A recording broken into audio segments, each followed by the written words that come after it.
Okay, abusuya be makwa aba shonko so edeba POG Media. So abusuya yembonra yensemu a Dr. Bawumia. Ono na yesi ide aba betu dwa say any moment bia obe free abrocha bia no yen arrest no. Ne scandal bia ya expose no against ono.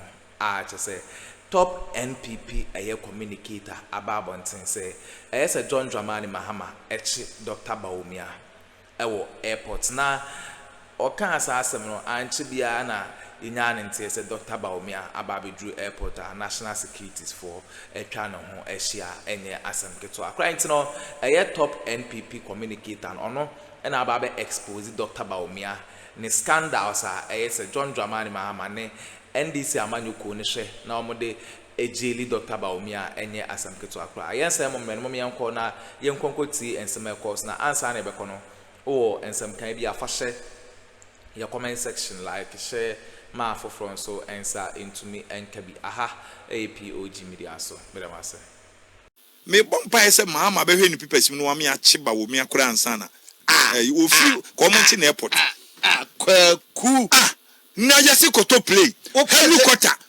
vice president we police council chairman na wote ho na beto wanim na wakoto 1974 helicopter Edi abro man no wo se wo vice president yes president ni yanchi no be vice any constitution ni meba yes meche no 1974 helicopter no akoto na adi abro 1974 heli better na tu obreni krom de fi ni ho obreni krom 1974 on records na nyoma eba na ka ma menche o 69 nyina eba so yetwi e wo kroma na na kana antik na ya yetretre mu ngofo wo fin say de wo hu emu chan no yetwi enu akotabre Ghana for no say dey esisi eja no because we vice president constitution na nkasa vice ye bone a ono de yenye the vice president say Mahama ye che no che Dr.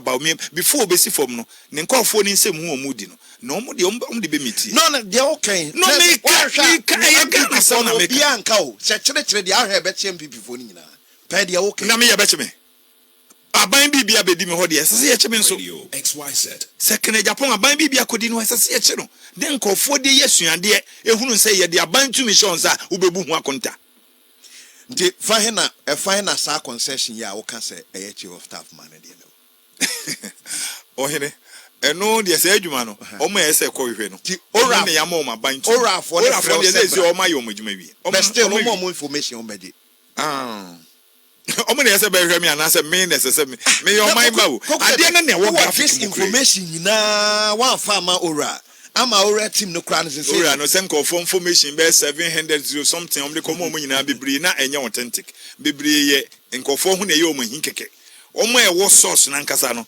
ye nka ne yetie baabi ebi na mba ya me boss metimi am 1000 informations about abandada no the ministers the MPs CEOs nkofo edinsem hu no ka say MPP trimodi a wo ka hu oh na wo dada de fe no hu say MPP fo trimodi NDC edabonten say NDC nye ditija enu ntine nkofo dwane a na omo kwa NDC no nkofo nim say MPP fo eye ditija nyame na make sa na tie do your investigation e wo system nim ye nyina ye Ghana fo disata wa mudi akire nyina amokoba no mo antimi anka ankire mpanyufo no se de me no na wo maba wo so ha many time mo say Ghana how na say Ghana na politicians na e fane NDC ne MPP e come mi no nyina kura boma omo nu 1000 ana wonim omo nu 1000 to dey be politicians ye kan omo na boma na dodo e wo parliament ni nyina bo ye kan boma e say ye 276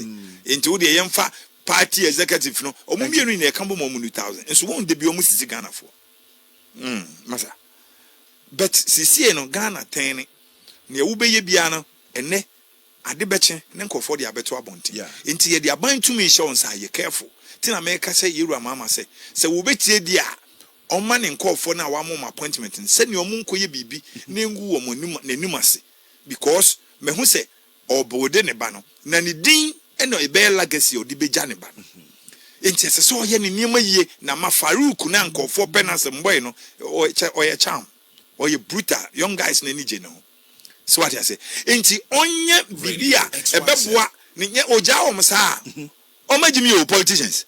Oja hom sa wobɛhu sɛ ne ɔmbɛyɛ ɔmufi ɛbɛyɛ ɔnwanwa sɛ ɔmo ne na ɛkyekye ndi na biansi ya kyekye ndi sifo atwam ya kyekye MPP fo atwam yɛbɛsa kyekye ɔmbio because ɛnwanwa sɛ ne MPP corruption am can those days best 8 years ago na sɛ deɛ nim sɛ na nado deɛ oyɛ sikani ba na otumfo kora kan nti wɔn mepɛ bibia sɛ na hia ne kyɛn obia si na obia na woni kroma oh na nado de ɔno deɛ din na mesi otumfo mi kotu from otumfo radio say Debbie would you wo sika yes I know tumfo kan na de wo ni sika nti nyaadia na ban ebeye saa aban dada ne niema nti wonye den begidin nti wonye ne niema ye ne ma ne din enye saa no tumfo kan na fe hwahwe ase na do de Ghana hwe waye bi Africa ha de mintimi nka se infrastructure ne ade de obi ayi bi chen na do the juma waye is did well. Cocoa Processing Company of Ghana has a processing capacity of 64,500 tons.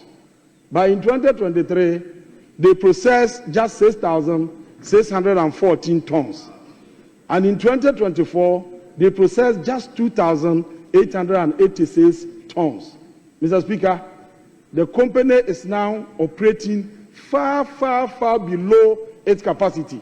And it's no wonder that in the first half of 2024, they recorded a debt of $9.5 million. So clearly, the processing company is on the verge of collapse. And this is attributable to lack of cocoa beans. The second largest producer of cocoa in the world is unable to supply enough cocoa beans to its processing company. That is the paradox. That is the paradox. And so Honorable Rikopoku Church, also tie was yafem. Yabeto aso tie was shall free on my Ghana your contribution to the chocolate industry. What do you say? Yes. About chocolate industry now, you contribute to 70%. And about a year consumption or say you the chocolate I mean funny and fanko. Now omo kwaya ya. Yet you know a little above 7%. No. Omo ye chocolate ni ya. Yes. Contribution no 70%. Yeah the cocoa beans in the co. No more the yes. No more the abre what you say? Yes. And about yenso ye memu hana. Company a buan kebetimi adane cocoa beans no into chocolate no. Cocoa processing company. Na sa company na ni ya 2025 omo ekado omo titwa no. On my Ghana na the second largest producer of cocoa no. Within this 2017, 2023, 2024, yentimi produce enu 95,000 tons. Ya produce as 6,000 tons, as a 5,000 tons, and yet ma produce war. And the Kankwa na ide, I'm in the company. And company also, abrini abribiano, kwa na eko form. And that is what he's trying to tell us. Was say at and he said Ghana na the second largest producer of cocoa. As we enter in we are seeing now. Kwame, I young home say, and also me nipa bi ase unya bo chocolate ase many cocoa so pe na Kwame ma ye yikakra.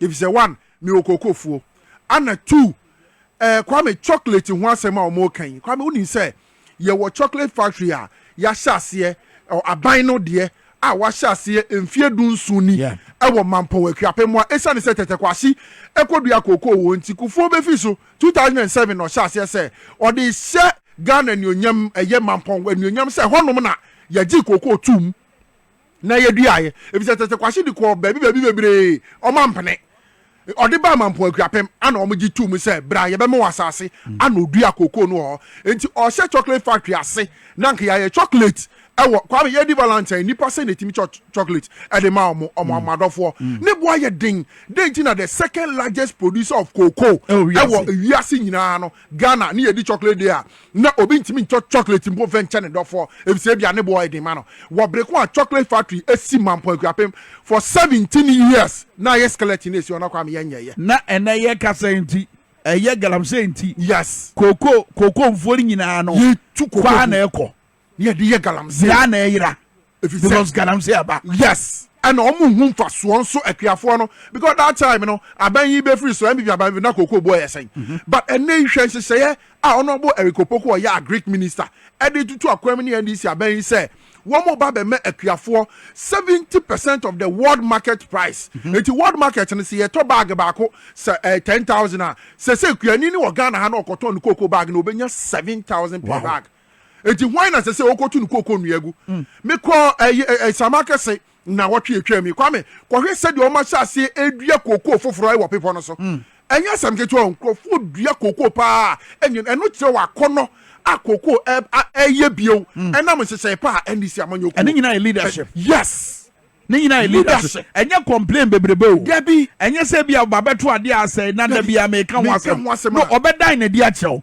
bo odan na di achew awie no na fe watu anamo a obeye ama enkenya ede asaba eti we no wode cho se cocoa processing company no edafam kra eti de ebeye bia kra ebesa ama ne homene so no yenye ye se ye demo kafra ma wense de ebeye bia cocoa processing company no ebesa ama ne muso no yenye de yes so mfaso because kwame cocoa mfaso de wo cocoa mu no especially Ghana yen cocoa no very rich pa very rich wiase nyina wo mo ye chocolate so ma nya Ghana cocoa ni bia fan fra omo chocolate na kwame sa taste kama na wo hwe no nya da.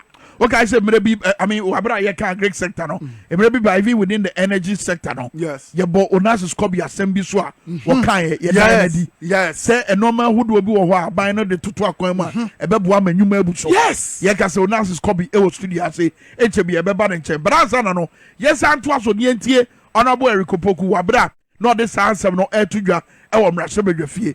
Na some no de ba awie ye no wo kan bibi. Tie we. Kobis, the second largest producer of cocoa in the world, is unable to supply enough cocoa beans to its processing company.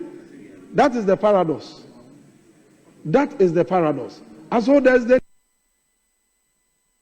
need for us to look at how we can increase cocoa production in this country. Mr. Speaker. Minister, hold on. I didn't want to do that. But so he did it. But he said no people say why na well, what that problem na di acho. Say momo buy no man day, man ye. Yes. And he did not only outline the problem or some provide solutions.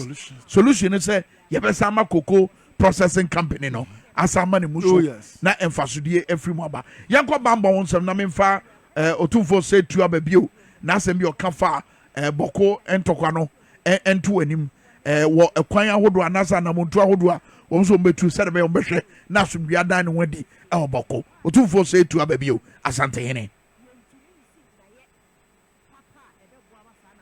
emisa video no enye ready say ready a ye de beto screen so na matimi ahwe senia otumfo say tu ababio e ka na asem wo ekwan obefa so abo awura boko nsensem ni mo sɛ be ya asomdue e be dan ne wadi but not east regional minister Tia Ibrahim one also ne ka ankof amimfo bi ebo wura mu sese noma ebufuo bi e man homene so e wo wale memenda ya February 15 2025 over curfew ya e wo bokono ye hwese de e no so esiko ye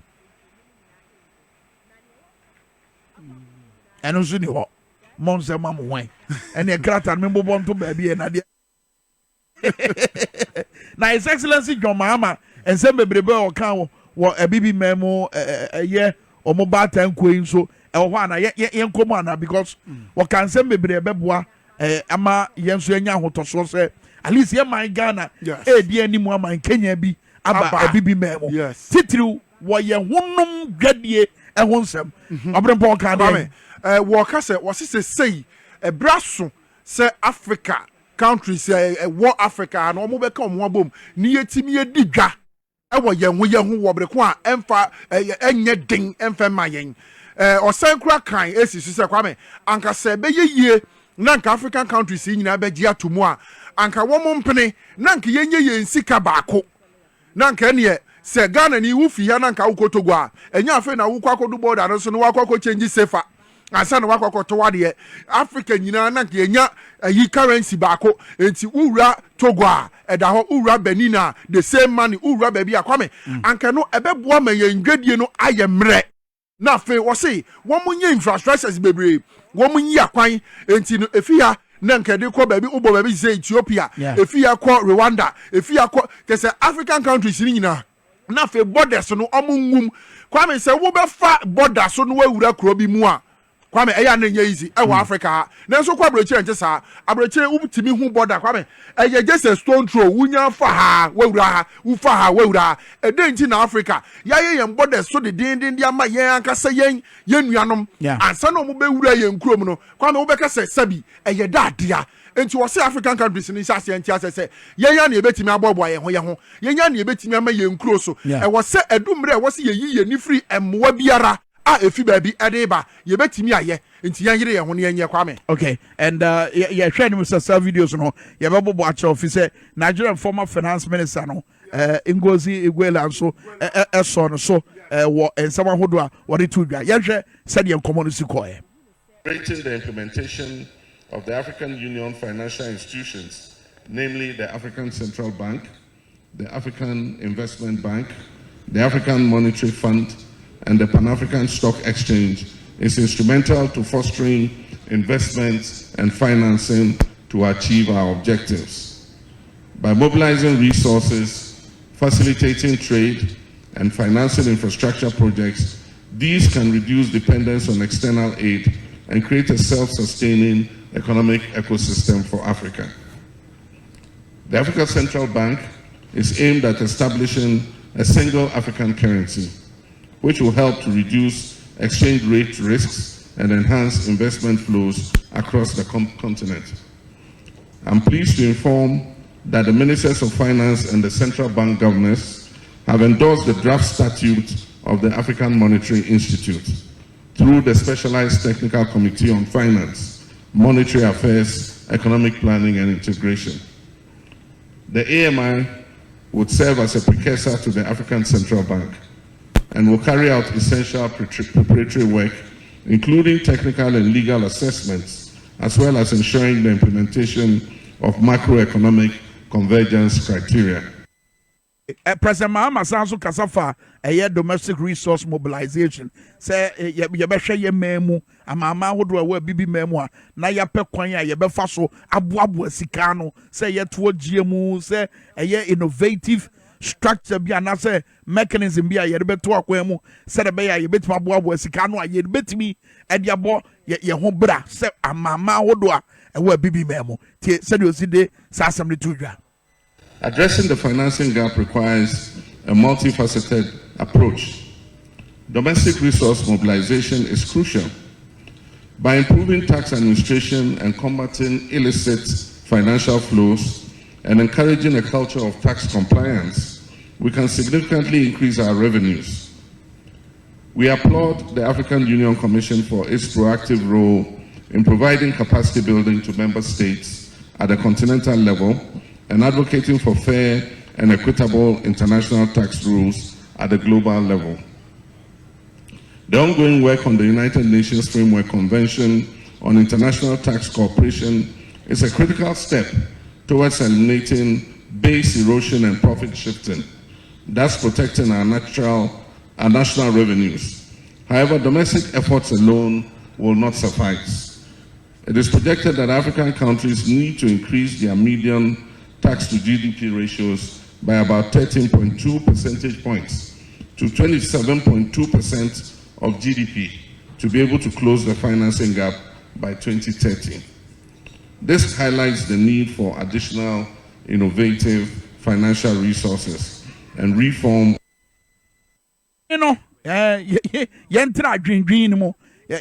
think outside the box. Yen pay innovative ways. You bet me they mobilize revenue within the continent. Said be a financing gap no. You bet me affiliate. Yes, down then you know yen to nine Western world no so omum and na omonji to from mutimemu for na yen tibi ma ebi before na yen fa enchichire yen mai e brene dru say ye be yina brane na yan kasa yafa nyansa kwanso a ye bet ma boabo sika no e wa bibi memo. His Excellency John Dramani Mahama ɛna asase a wodi san nkɔmɔ n'anim ɛwɔ ebibi mɛmu a wɔ studio a say ɛyɛ Onassis Kobe wɔyɛ energy expert na yɛ nkɔmɔ ahodoɔ a yɛne ne ba abɛtwitwi titiriw within the energy sector and in particular petroleum space wɔ no na ansa ne yɛbɛba hɔ no mama na akɔ aba ɛmɛ na akye Onassis yɛsi a yɛakyɛ akɔ aba biribi abɔkɔ deɛ ɛsɛ abɔdwe sɛ yɛ ayɛ fitaa na sɛ yɛduru hɔ anie yini deɛ ɔyɛ dɛ